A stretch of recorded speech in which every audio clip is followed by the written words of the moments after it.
Om Shanti daily मुरली परमिता परमात्मा ब्रह्मार द्वाराय परमिता परमात्मा परम धाम निवासी ज्योतिर्बिंदु स्वरूप शिव बाबार महावाक्य है प्रात मुरली मधुबन ओम शांति बाप दादा जे 28/5/2025 মৰমৰ সন্তানসকল সকলোকে এইটোৱে আনন্দৰ বাৰ্তা দিয়া যে এতিয়া পুনৰাই বিশ্বত শান্তি স্থাপনা হৈ আছে। পিতা এক আদি সনাতন দেৱী দেৱতা ধৰ্ম প্ৰতিষ্ঠা কৰিবলৈ আহিছে। বাবাই প্ৰশ্নত দিছে, তোমালোক সন্তানসকলক বাৰে বাৰে স্মৃতিত থকাৰ ইংগিত কিয় দিয়া হয়? উত্তৰত দিছে, কিয়নো সৰ্বদা স্বাস্থ্যৱান আৰু সৰ্বদা পাৱন হ'বলৈ মুখ্য হৈছে স্মৃতি। সেইবাবে যেতিয়াই সময় পোৱা স্মৃতিত থকা, পুৱাতে স্নান আদি কৰি আকৌ একান্তত চক্ৰ লগোৱা বা বহি যোৱা, ইয়াতো উপাৰ্জনেই উপাৰ্জন। স্মৃতিৰ দ্বাৰাহে বিশ্বৰ মালিক হৈ যাবাগৈ। ওম শান্তি। মৰমৰ সন্তানসকলে জানে যে এই সময়ত সকলোৱে বিশ্বত শান্তি বিচাৰে। এইটো আৱাজ শুনি থাকে যে বিশ্বত শান্তি কেনেকৈ হ'ব, কিন্তু বিশ্বত শান্তি কেতিয়া আছিল, যাৰ বাবে এতিয়া আকৌ বিচাৰে, এইটো কোনেও নাজানে। তোমালোক সন্তানসকলেহে জানা যে যেতিয়া এই লক্ষ্মীনাৰায়ণৰ ৰাজত্ব আছিল তেতিয়া বিশ্বত শান্তি আছিল। এতিয়াও লক্ষ্মীনাৰায়ণৰ মন্দিৰ নিৰ্মাণ কৰি থাকে। তোমালোকে যিকোনো লোককে এইটো ক'ব পাৰা যে বিশ্বত শান্তি 5000 বছৰ পূৰ্বে আছিল, এতিয়া পুনৰ প্ৰতিষ্ঠা হৈ আছে। কোনে প্ৰতিষ্ঠা কৰে এইটো মনুষ্যই নাজানে। তোমালোক সন্তানসকলক পিতাই বুজাইছে। তোমালোকে যিকোনো লোককে বুজাব পাৰা, তোমালোকে লিখিব পাৰা, কিন্তু এতিয়ালৈকে কাৰো সাহস হোৱা নাই যে কাৰোবালৈ লিখিব। বাতৰি কাকতৰ খবৰটো শুনে, সকলোৱে কয় বিশ্বত শান্তি হওক। যুদ্ধ আদি হ'লে তেতিয়া মনুষ্যই বিশ্বত শান্তিৰ বাবে যজ্ঞ ৰচিব। কি যজ্ঞ? ৰুদ্ৰ যজ্ঞ ৰচিব। এতিয়া সন্তানসকলে জানে যে এতিয়া পিতাই, যাক ৰুদ্ৰ শিৱ বুলিও কোৱা হয়, তেওঁ জ্ঞান যজ্ঞ ৰচিছে। বিশ্বত শান্তি এতিয়া প্ৰতিষ্ঠা হৈ আছে। সত্য যুগ নতুন সৃষ্টিত য'ত শান্তি আছিল, নিশ্চয় ৰাজত্ব কৰোতাও থাকিব। নিৰাকাৰী সৃষ্টিৰ ক্ষেত্ৰতো নকয় যে বিশ্বত শান্তি হওক, তাতো হয় শান্তি। বিশ্ব হৈছে মনুষ্যৰ। নিৰাকাৰী সৃষ্টিক বিশ্ব বুলি কোৱা নহয়, সেইখন হৈছে শান্তিধাম। বাবাই বাৰে বাৰে বুজাই থাকে, তথাপিও কোনোৱে পাহৰি যায়। কোনোৰ বুদ্ধিত থাকে, তেওঁলোকে বুজাব পাৰে বিশ্বত শান্তি কেনেকৈ প্ৰতিষ্ঠা হৈছিল, এতিয়া পুনৰ কেনেকৈ প্ৰতিষ্ঠা হৈ আছে। এয়া কাৰোবাক বুজোৱা বহুত সহজ। ভাৰতত যেতিয়া আদি সনাতন দেৱী দেৱতা ধৰ্মৰ ৰাজ্য আছিল, তেতিয়া এটাই ধৰ্ম আছিল, বিশ্বত শান্তি আছিল। এয়া বহুত সহজে বুজাব পাৰা আৰু লিখিব পাৰা কথা। ডাঙৰ ডাঙৰ মন্দিৰ নিৰ্মাণ কৰোতাসকলকো তোমালোকে লিখিব পাৰা বিশ্বত শান্তি আজিৰ পৰা 5000 বছৰ পূৰ্বে আছিল, যেতিয়া এওঁলোকৰ লক্ষ্মীনাৰায়ণৰ ৰাজত্ব আছিল, যাৰ মন্দিৰ তোমালোকে নিৰ্মাণ কৰোৱা। ভাৰততে এওঁলোকৰ ৰাজত্ব আছিল, অন্য কোনো ধৰ্ম নাছিল। এইটোতো সহজ হয় আৰু সাধাৰণ জ্ঞানৰ কথা। ড্ৰামা অনুসৰি আগলৈ গৈ সকলো বুজি পাবা। তোমালোকে এইটো আনন্দৰ বাৰ্তা সকলোকে দিব পাৰা, সুন্দৰ কাৰ্ডত ছপাও কৰিব পাৰা। বিশ্বত শান্তি আজিৰ পৰা 5000 বছৰ পূৰ্বে আছিল, যেতিয়া নতুন সৃষ্টি, নতুন ভাৰত আছিল, লক্ষ্মীনাৰায়ণৰ ৰাজত্ব আছিল। এতিয়া পুনৰ বিশ্বত শান্তি প্ৰতিষ্ঠা হৈ আছে। এই কথাবোৰ স্মৰণ কৰিলেও তোমালোক সন্তানসকল বহুত আনন্দিত হ'ব লাগে। তোমালোকে জানা যে পিতাক স্মৰণ কৰিলেহে আমি বিশ্বত মালিক হ'মগৈ। সকলো নিৰ্ভৰ কৰে তোমালোক সন্তানসকলৰ পুৰুষাৰ্থৰ ওপৰত। বাবাই বুজাইছে, যিখিনি সময় পোৱা বাবাৰ স্মৃতিত থাকা। ৰাতিপুৱা স্নান কৰি আকৌ একান্তত চক্ৰ লগোৱা বা বহি যোৱা। ইয়াতো উপাৰ্জন কৰিব লাগে। সৰ্বদা স্বাস্থ্যৱান আৰু সৰ্বদা পাৱন হ'বৰ বাবে স্মৃতি। ইয়াত যদিও সন্ন্যাসীসকল পবিত্ৰ, তথাপিও বেমাৰ নিশ্চয় হয়। এইখন হয়েই ৰোগী সৃষ্টি, সেইখন হ'ল নিৰোগী সৃষ্টি। এয়াও তোমালোকে জানা। জগতত কোনোবাই কি জানে যে স্বৰ্গত সকলো নিৰোগী হয়? স্বৰ্গ বুলি কাক কোৱা হয় কোনেও নাজানে। তোমালোকে এতিয়া জানা? বাবাই কয়, যাকেই লগ পোৱা তোমালোকে বুজাব পাৰা। ধৰি লোৱা কোনোবাই নিজকে ৰজাৰাণী বুলি কয়। এতিয়া ৰজাৰাণীতো কোনো নাই। কোৱা, আপোনালোকতো এতিয়া ৰজাৰাণী নহয়। এইটোতো বুদ্ধিৰ পৰাও আঁতৰাব লাগে। মহাৰজা মহাৰাণী শ্ৰী লক্ষ্মী নাৰায়ণৰ ৰাজধানীটো এতিয়া স্থাপনা হৈ আছে। গতিকে নিশ্চয় ইয়াত কোনো ৰজাৰাণী থকা উচিত নহয়। আমি ৰজাৰাণী হওঁ এইটো পাহৰি যাওক। সাধাৰণ মনুষ্যৰ নিচিনাকৈ চলক। এওঁলোকৰ ওচৰতো ধন সোণ আদি থাকে নহয়। এতিয়া আইন গৃহীত হৈ আছে, এই সকলোবোৰ লৈ ল'ব। তেতিয়া সাধাৰণ মনুষ্যৰ নিচিনা হৈ যাব। এইবোৰ যুক্তিও ৰচি আছে, গানো আছে নহয়। কাৰোবাৰ থুলিত পোত যাব, কাৰোবাৰ ৰজাই খাব। এতিয়া ৰজাই কাৰো নাখায়। ৰজাটো নায়েই, প্ৰজায়ে প্ৰজাৰ খাই আছে। আজিকালি ৰাজ্য বৰ আশ্চৰ্যজনক।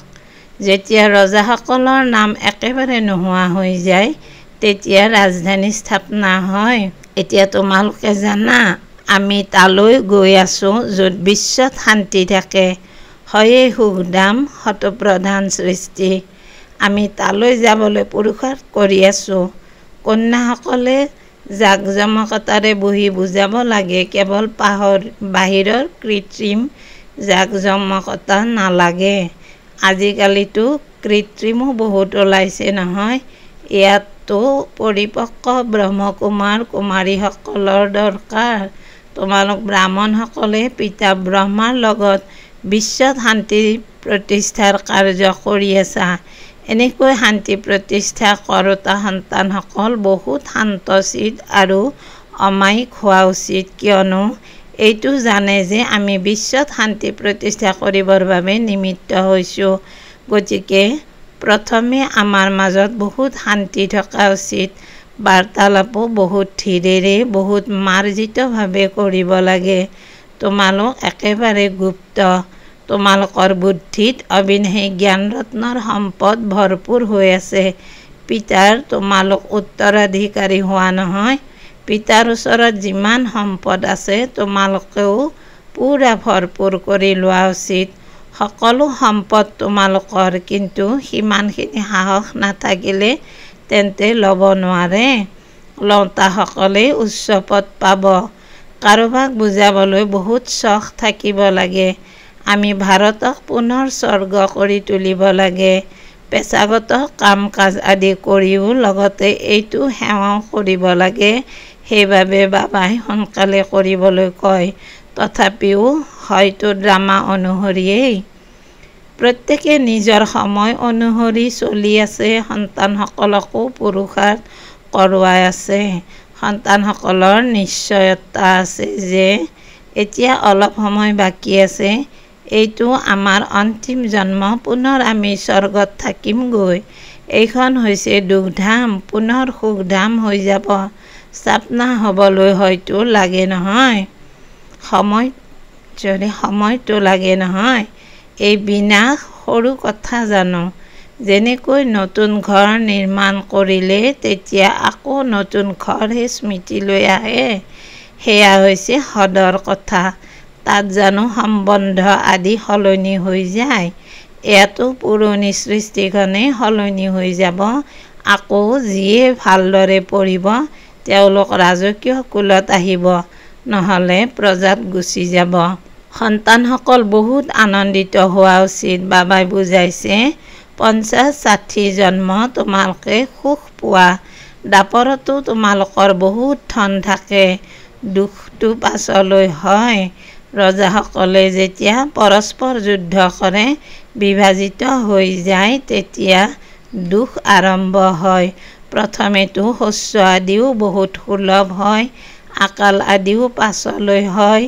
তোমালোকৰ বহুত ধন থাকে। শতপ্ৰধানৰ পৰা তমপ্ৰধানত লাহে লাহে আহা।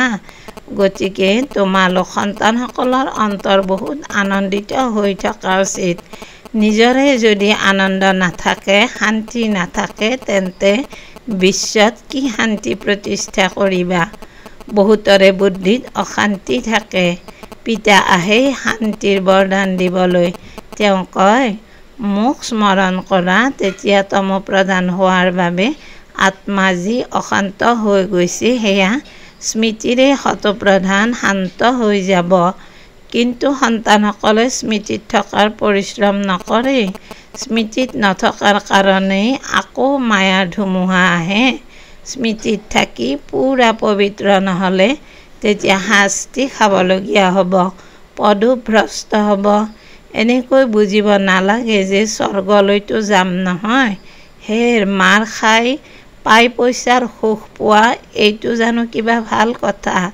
মনুষ্যই উচ্চ পদ পাবলৈ কিমান পুৰুষাৰ্থ কৰে। এনেকুৱা নহয় যে যি পাম সেয়াই ভাল। এনেকুৱা কোনো নাথাকিব যিয়ে পুৰুষাৰ্থ নকৰিব। ভিক্ষা বিচৰা ফকীৰসকলেও নিজৰ কাৰণে পইচা একত্ৰিত কৰে।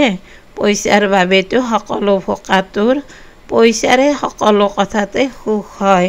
তোমালোক সন্তানসকলে জানা যে আমি বাবাৰ পৰা প্ৰচুৰ ধন লওঁ। পুৰুষাৰ্থ কমকৈ কৰিলে তেতিয়া ধনো কমকৈ পাবা। পিতাই ধন দিয়ে নহয়। এনেকৈ কয়ো যে ধন আছে যদি আমেৰিকা আদি পৰিক্ৰমা লগোৱা। তোমালোকে যিমানে পিতাক স্মৰণ কৰিবা আৰু সেৱা কৰিবা, সিমানেই সুখ পাবা।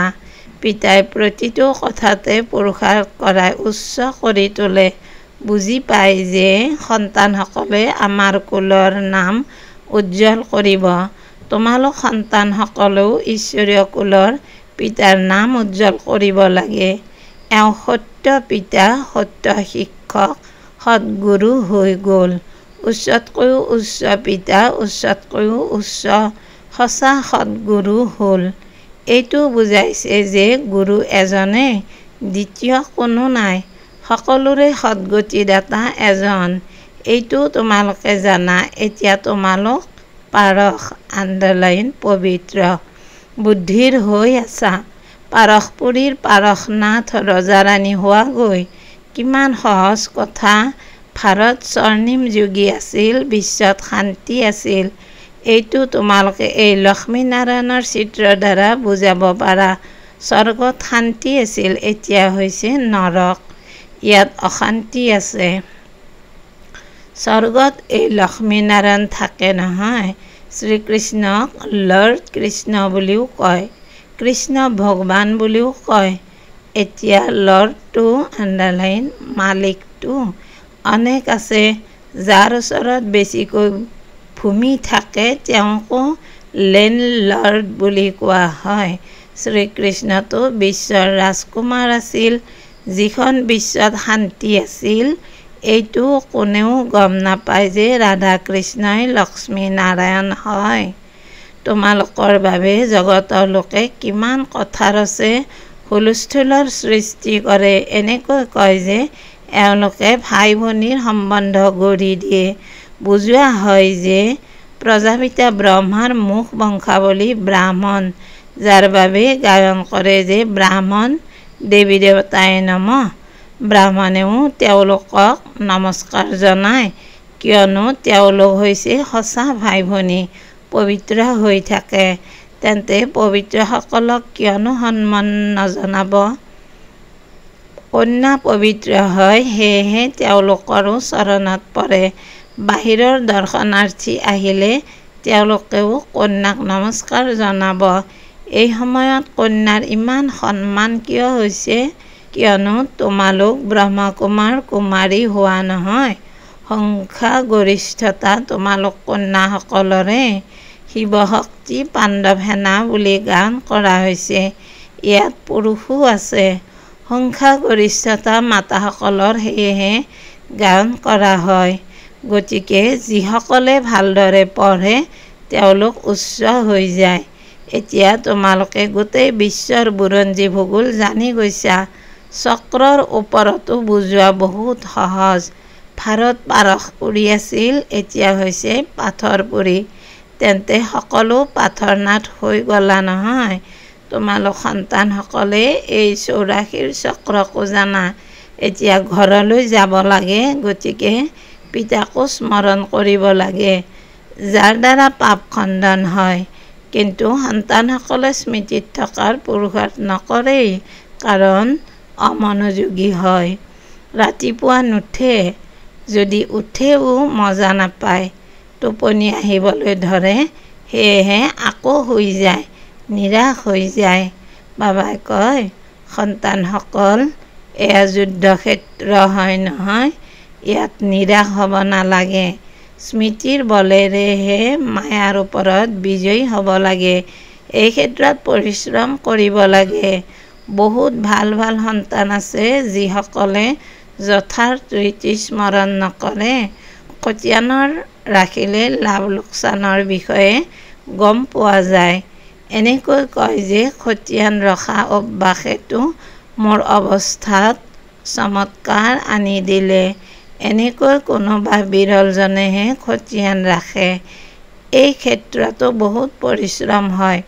বহুত সেৱা কেন্দ্ৰত মিছলীয়াও গৈ বহে, বিকৰ্ম কৰি দিয়ে। পিতাৰ নিৰ্দেশনা মতে নচলিলে বহুত লোকচান কৰি দিয়ে।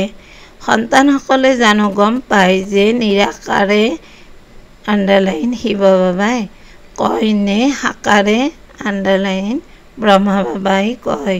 সন্তানসকলক বাৰে বাৰে বুজোৱা হয়, সদায় বুজিবা যে শিৱ বাবাই নিৰ্দেশনা দিয়ে। তেতিয়া তোমালোকৰ বুদ্ধি তাত শিৱ বাবাৰ সৈতে যুক্ত হৈ থাকিব। আজিকালি বাগদান হ'লে ফটো দেখুৱাই খবৰ কাগজতো প্ৰকাশ কৰে যে এওঁৰ বাবে এনেকুৱা ঘৰৰ পাত্ৰ পাত্ৰীৰ প্ৰয়োজন। সৃষ্টিৰ কি অৱস্থা হৈ গৈছে, কি হ'বলৈ আছে, তোমালোক সন্তানসকলে জানা। অনেক প্ৰকাৰৰ মত আছে। তোমালোক ব্ৰাহ্মণসকলৰ হৈছে এক মত, বিশ্বত শান্তি প্ৰতিষ্ঠা কৰাৰ মত। তোমালোকে শ্ৰীমতত বিশ্বত শান্তি প্ৰতিষ্ঠা কৰা। গতিকে সন্তানসকলো শান্তিত থাকিব লাগে। যি কৰিব সেয়াই পাব, নহ'লে বহুত লোকচান হয়। জন্মান্তৰলৈ লোকচান হয়। সন্তানসকলক কয়, নিজৰ লোকচান আৰু লাভ চোৱা, খতিয়ান চোৱা। মই কাৰোবাক দুখটো নিদিলোঁ। পিতাই কয়, তোমালোকৰ এই সময় এটি ছেকেণ্ড অতিকৈ মূল্যৱান। শাস্তি ভুগি তেনেই কিছু প্ৰাপ্তি কৰা, সেইটোনো কি ডাঙৰ কথা। তোমালোকেতো বহুত ধনৱান হ'ব বিচৰা নহয়। প্ৰথমে যিয়েই পূজ্য হয় তেওঁলোকেই পূজাৰী হ'বলগীয়া হয়। ইমান ধন থাকিব, সোমনাথৰ মন্দিৰ নিৰ্মাণ কৰিব, তেতিয়াহে পূজা কৰিব। ইয়াৰো হিচাপ আছে। সন্তানসকলক তথাপি বুজায়, খতিয়ান ৰাখা, তেতিয়া বহুত লাভ হ'ব। টুকি ৰাখিব লাগে। সকলোকে বাৰ্তা দি গৈ থাকা, চুপ হৈ বহি নাথাকিবা। ট্ৰেইনতো তোমালোকে বুজাই সাহিত্য দি দিয়া। কোৱা, এয়া কোটি কোটি মূল্যৰ সম্পদ। যেতিয়া ভাৰতত লক্ষ্মীনাৰায়ণৰ ৰাজত্ব আছিল, তেতিয়া বিশ্বত শান্তি আছিল। এতিয়া পিতা পুনৰাই সেই ৰাজধানী স্থাপনা কৰিবলৈ আহিছে। তোমালোকে পিতাক স্মৰণ কৰা, তেতিয়া বিকৰ্ম বিনাশ হ'ব আৰু বিশ্বত শান্তি হ'ব। ভাল বাৰু। অতি মৰমৰ কল্পৰ পাছত পুনৰাই মিলিত হোৱা সন্তানসকলৰ প্ৰতি মাতা পিতা বাপ দাদাৰ স্নেহপূৰ্ণ স্মৰণ আৰু সুপ্ৰভাত। আত্মিক পিতাৰ আত্মিক সন্তানসকলৰ প্ৰতি নমস্কাৰ। আমি আত্মিক সন্তানেও আমাৰ আত্মিক মা বাবা বাপ দাদাক স্নেহপূৰ্ণ স্মৰণ, সুপ্ৰভাত, নমস্কাৰ, নমস্কাৰ, নমস্কাৰ। ধন্যবাদ দিলাৰাম। ধাৰণৰ বাবে মুখ্য সাৰ। 1 নম্বৰ, আমি বিশ্বত শান্তি প্ৰতিষ্ঠা কৰাৰ নিমিত্ত ব্ৰাহ্মণ আমি বহুত শান্তচিত্ত হৈ থাকিব লাগে। বাৰ্তালাপ বহুত ধীৰে ধীৰে আৰু মাৰ্জিতভাৱে কৰিব লাগে। 2 নম্বৰ, অমনোযোগিতা ত্যাগ কৰি স্মৃতিত থকাৰ পুৰুষাৰ্থ কৰিব লাগে। কেতিয়াও নিৰাশ হ'ব নালাগে। বৰদান, পৰিস্থিতিৰূপী কাকতলৈ ভয় কৰাৰ পৰিৱৰ্তে পূৰ্ণ বিৰাম লগাই সম্পূৰ্ণ উত্তীৰ্ণ হওঁতা সফলতামূৰ্ত হোৱা। পৰিস্থিতিৰূপী কাকতলৈ ভয় কৰাৰ পৰিৱৰ্তে পূৰ্ণ বিৰাম লগাই সম্পূৰ্ণ উত্তীৰ্ণ হওঁতা সফলতামূৰ্ত হোৱা। যেতিয়া যিকোনো প্ৰকাৰৰ পৰিস্থিতিৰূপী কাকত আহে তেতিয়া ভয়ভীত নহবা। প্ৰশ্নসূচক চিহ্ন নলগাবা যে এয়া কিয় আহিল, এয়া ভাবি সময় নষ্ট নকৰিবা। প্ৰশ্নসূচক চিহ্ন সমাপ্ত আৰু পূৰ্ণ বিৰাম, তেতিয়া শ্ৰেণী পৰিৱৰ্তন হ'ব, অৰ্থাৎ পৰিস্থিতিৰূপী কাকতত উত্তীৰ্ণ হ'বা। পূৰ্ণ বিৰাম লগাওঁতাসকল সম্পূৰ্ণ উত্তীৰ্ণ হ'ব, কিয়নো পূৰ্ণ বিৰাম হৈছে বিন্দু স্থিতি। দেখিও নাচাবা, শুনিও নুশুনিবা। পিতাই শুনোৱাখিনি শুনা, পিতাই যি দিছে সেয়া চোৱা, তেতিয়া সম্পূৰ্ণ উত্তীৰ্ণ হৈ যাবা। আৰু উত্তীৰ্ণ হোৱাৰ চিন হৈছে সদায় আৰোহণ কলাৰ অনুভৱ কৰি সফলতাৰ তৰা হৈ যাবা। শ্লোগান, স্ব-উন্নতি কৰিবলৈ হ'লে প্ৰশ্ন আনক শুধৰণি কৰা আৰু আনৰ উদ্ধৃতি দিয়াটো ত্যাগ কৰি নিজৰ সংযোগ ঠিকে ৰাখা। স্ব-উন্নতি কৰিবলৈ হ'লে প্ৰশ্ন আনক শুধৰণি কৰা আৰু আনৰ উদ্ধৃতি দিয়াটো ত্যাগ কৰি নিজৰ সংযোগ ঠিকে ৰাখা। ওম শান্তি, ওম শান্তি, ওম শান্তি। অব্যক্ত সংকেত, সংকল্প শক্তি জমা কৰি শ্ৰেষ্ঠ সেৱাৰ নিমিত্ত হোৱা। অন্তিম সময়ত নিজৰ সুৰক্ষাৰ বাবে মনৰ শক্তিয়েই সাধন হ'ব। মনৰ শক্তিৰেহে নিজৰ অন্তিম সময় সুন্দৰ কৰাৰ নিমিত্ত হ'ব পাৰিবা। সেই সময়ত মনৰ শক্তি অৰ্থাৎ শ্ৰেষ্ঠ সংকল্প শক্তি এজনৰ সৈতে বুদ্ধিৰ সংযোগ স্বচ্ছ হ'ব লাগে। বেহদৰ সেৱাৰ বাবে, নিজৰ সুৰক্ষাৰ বাবে মনৰ শক্তি আৰু নিৰ্ভীকতা শক্তি জমা কৰা। ধন্যবাদ বাবা। ওম শান্তি, ওম শান্তি, ওম শান্তি।